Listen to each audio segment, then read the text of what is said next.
Okay, so a couple of things. One, I figured out why there were two fuel lines coming out of the petcock to here and here, and that's because they're not connected. I don't know why they did it this way, but you have two carburetors that are connected to each other, both on the upper and lower, the vents and the fuel inlet, but nothing here. So that's why there are two lines. The other issue was this severely worn bowl screw, drain screw leaks. So obviously that's getting replaced. I already ordered that one, and I'm not entirely convinced that all these enrichment valves are good. So I ordered 4 of these, and along with the screw. Everything else seems to be fine. Obviously, we'll have to sync them when we put them back on the bike. I do need to research the tightening sequence, because sometimes when you take them off the rails, put them back on, you have to do certain tight sequence to make sure they're fine.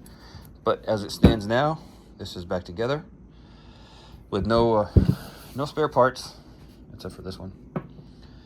And I reused some of the stuff. I didn't reuse some of the other stuff, but that's not important. What's important is that we're almost ready to go back on a bike. So I don't know how long it's going to take to get this stuff, but that's where I am now, on another parts hold, and hopefully that's not too long, and next time you see this, it'll be going on the bike. And I almost forgot, had the fuel petcock. I managed to get a rebuild kit for one from a 96 GSXR 1100. I think everything fits right, and I had so many problems with this because there's a plastic piece that rides in here. You can sort of see it in this hole. That's what runs the fuel through. Well, I'm trying to get a seal out of here. I ended up busting that up, but I didn't bust it enough to where it didn't work. But anyway, I tested this. It doesn't seem to leak, and hopefully we'll be able to go back on. This guy is broken, and that was broken, but I used some JB tank weld to put it, because that was the piece that has the flat spot. So I kind of rebuilt that so it fits in like that. I don't know how that lines up to the markings on the fairing, but whatever. It's what we have. It's what I have. So the tank is cleaned up. I don't know if you can tell very well.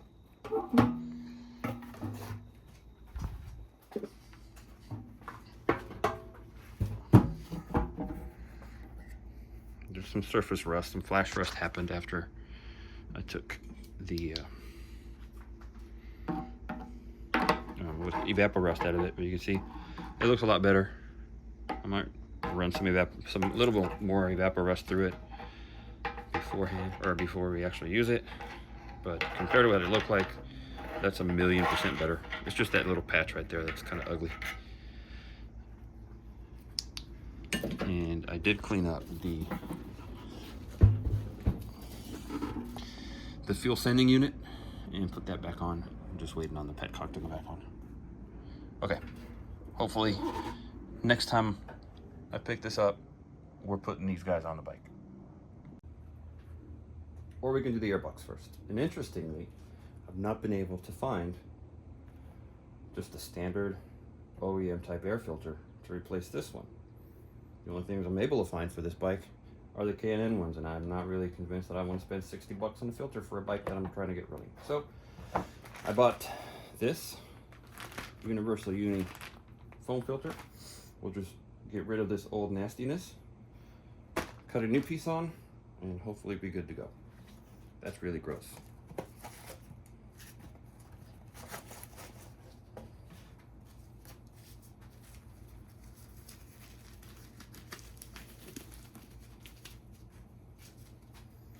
And if I hadn't mentioned it earlier, and I'm sure I did, and I'm going to mention it again because I think it's ridiculous, in order to get to the air filter on this Trophy 1200, you have to remove the seat, the rear fairing, the side panels. No, I'm sorry, the side panels are part of the rear fairings. The tank, the carburetors, and then you can finally get to the air box. So you can take 1, 2, 3, 4, 5, 6, 7, 8, 9, 10, 11. 11 or 12 screws. These side ones, yeah. To get to this. It's ridiculous. So this is corroded. So it'll just peel off. This. I want to reuse this metal screen.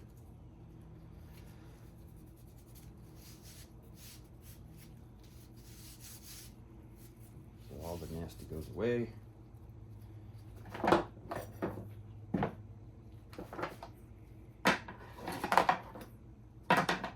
Stay.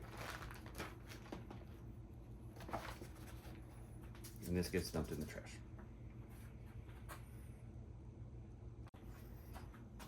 I'm going to take the vacuum and run over this with a vacuum just to get all the crap off.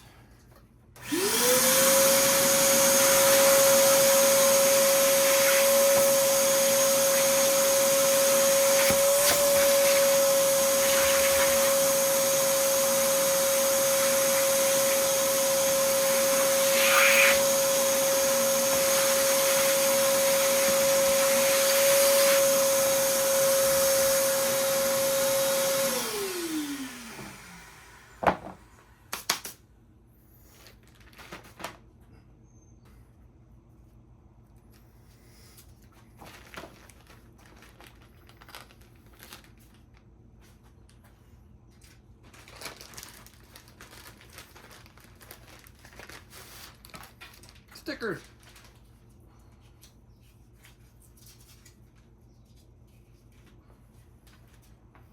Stickers are important.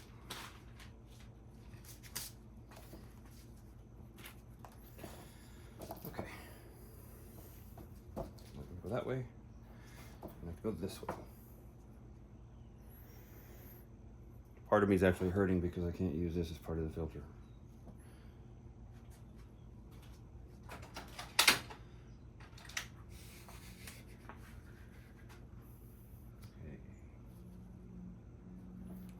Cut it to this size.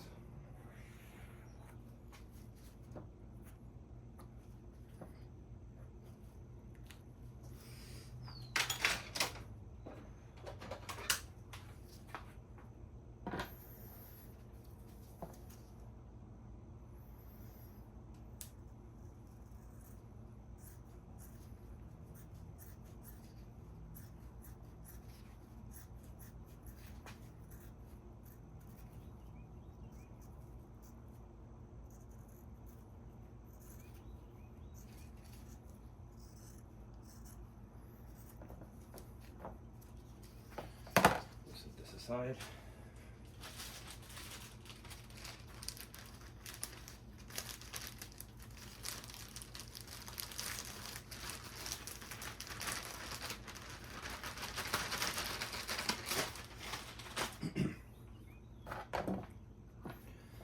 Right.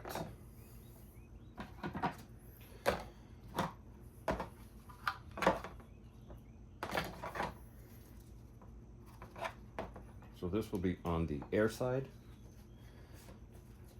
And then this guy. It has these little angles here match these little angles there. So that's my guide.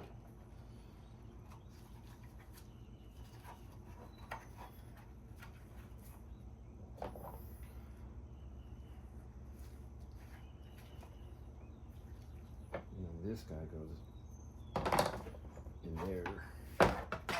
It has these locating pins here,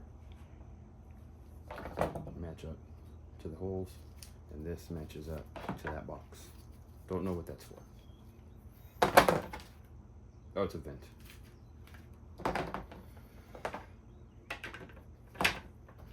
There, and then all that gets smushed there.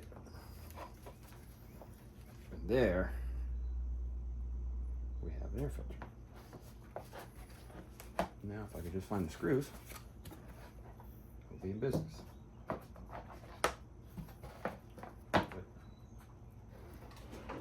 you guys get you guys get the point here. Screw this up. Then we'll heat these guys up and get on to mounting this.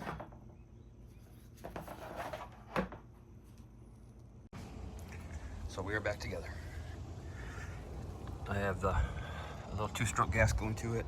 Just because it hasn't run in a while, I don't know. I'd rather give it the smoke and have stuff be lubricated a little better. Nothing is leaking in the carburetors. Nothing is leaking at the junction.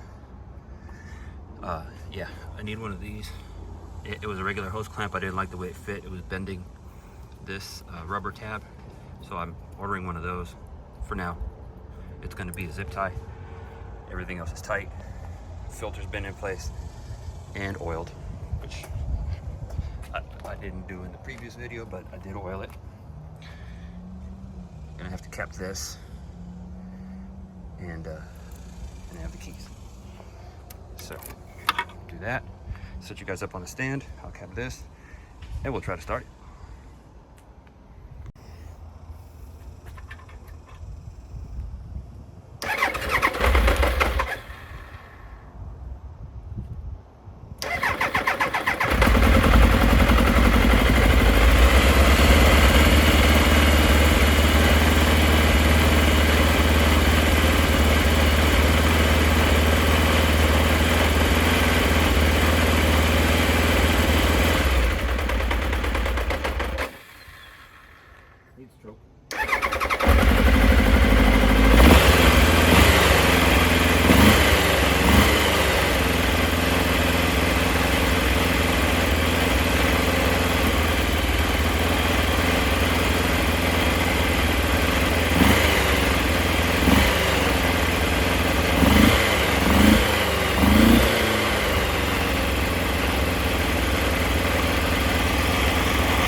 Carbs detuning. Tach's not working, but it does start. It didn't start earlier. I think that battery was too weak. That guy up to that guy, and now it's starting. Let's try it again. Choke.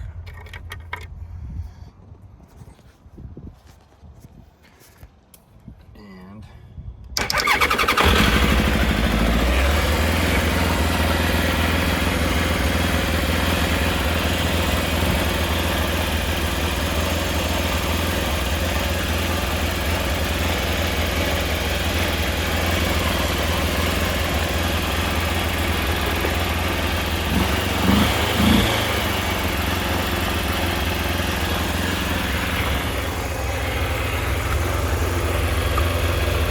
that's a 2-stroke, I'm sure.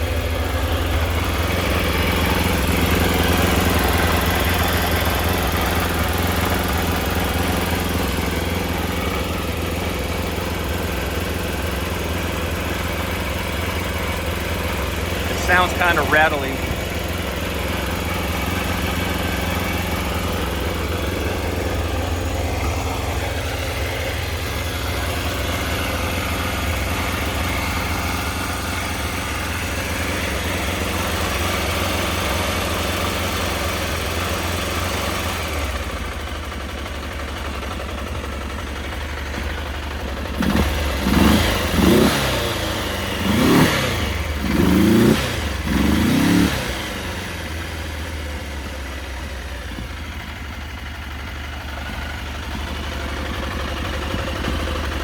Got a mountain of smoke coming out.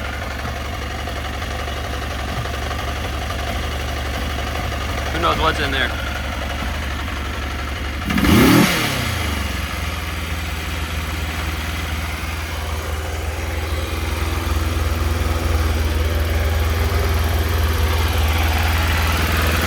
Yeah, it's burning something out of the exhaust.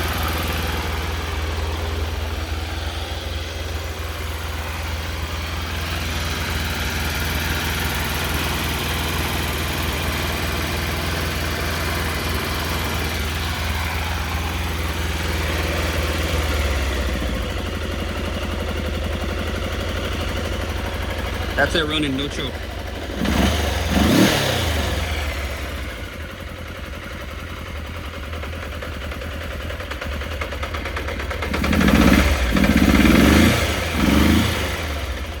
And it's almost out of gas.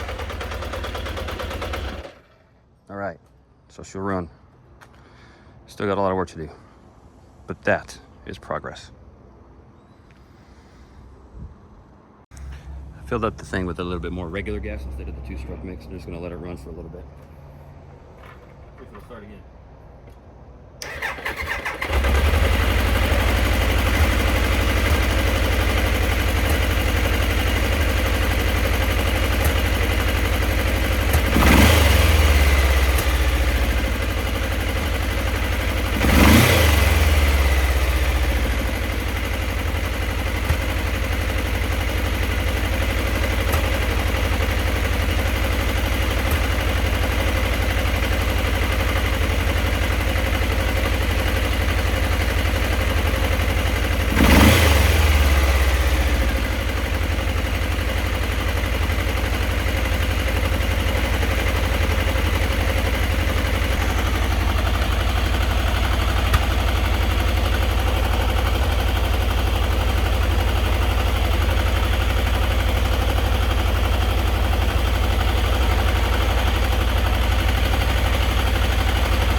Not sure what that exclamation mark means, but it's probably not good. And I just set the clock, so that works.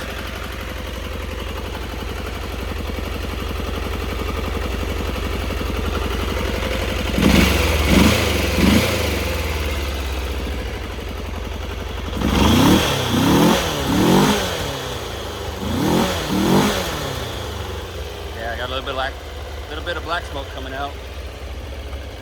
Again, it could be burning stuff off, I don't know. It hasn't been running in a long time. It's idling okay. Choke is off.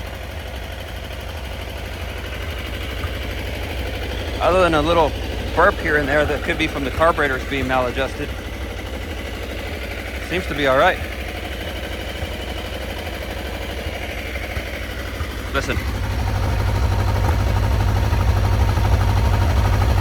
Yeah. What if we create a vacuum leak? Oh yeah.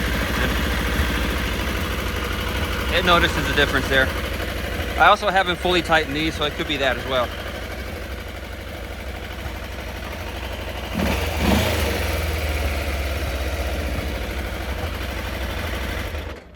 All right, we'll call that a success for now. As you can see, I checked brake light's not working. I did rip out this whole system, cleaned it all out, refilled it, and the brakes are working well now. No leaks or anything. I did the same for the front, but there's no brake fluid in it. I still have to fill and bleed. The tach's not working. Not sure what that's all about. We'll have to diagnose that later. And I realized I forgot to put the filters in the fuel lines. So I don't know if I'm gonna rip everything apart and put the filters back in or figure something else out. But for now, I'm gonna call it a win. She's a runner. Everything else is secondary and figuring out what that guy means. That's important, I think. All right, well, it's a trophy. She's a runner. Still, lots of work to do. But the main part is good. Thanks for watching. Have a good day and come back for the rest of this.